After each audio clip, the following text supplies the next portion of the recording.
എല്ലാവരും ശ്രദ്ധിക്കും. ഇത് നമ്മുടെ പാട്ട് പഞ്ചായത്ത് 3 വാട്ടർ ടാങ്ക് ഉണ്ട്. 3 വാട്ടർ ടാങ്കിൽ നിന്ന് ജനങ്ങൾക്ക് സപ്ലൈ ചെയ്യുന്ന കുടിവെള്ളമാണ് ഈ ബോട്ടലുള്ളത്.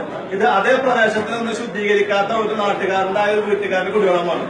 ഈ വെള്ളമാണ് തീരദേശത്തെ 6 വാർഡുകളായിട്ടുള്ള 7000 ജനങ്ങൾക്ക് പഞ്ചായത്ത് അതോറിറ്റി വിതരണം ചെയ്യുന്ന കുടിവെള്ളം. ദയവ് ചെയ്ത് 11 വാർഡ് മുസ്ലിം ലീഗിന്റെ മെമ്പറെ അവർക്കുകയും JIS വിളിക്കുന്നുണ്ട്. ഇവർ ഈ വെള്ളം കുടിച്ചിട്ട് ഈ പദ്ധതി ഉദ്ഘാടനം ചെയ്യാൻ വിനീതമായി അപേക്ഷിക്കുന്നു. ഞങ്ങൾക്കത് കാണാനാണ്. ഞങ്ങൾക്ക് കുടിക്കുന്നത് കുടിവെള്ളമാണ്. എന്തുകൊണ്ട് നിങ്ങൾ കുടിക്കുന്നില്ല? നിങ്ങൾക്ക് കുടിക്കണം. മീഡിയാസ് ഇവിടെ കവർ ചെയ്തുകൊണ്ടിരിക്കണം. ഇതാണ് ജനങ്ങൾക്ക് കുടിക്കാൻ കൊടുക്കുന്ന വെള്ളം. ഈ വെള്ളം നിങ്ങൾക്ക് കുടിക്കണം.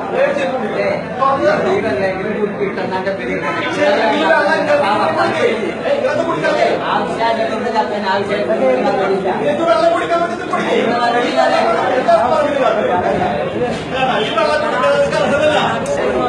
ജനങ്ങൾക്ക് സപ്ലൈ ചെയ്യുന്ന വെള്ളമാണ്. 3 വാട്ടർ ടാങ്കിൽ നിന്ന് 6 വാർഡുകളിൽ 8000 ജനങ്ങൾക്ക് വിതരണം ചെയ്യുന്ന കുടിവെള്ളം.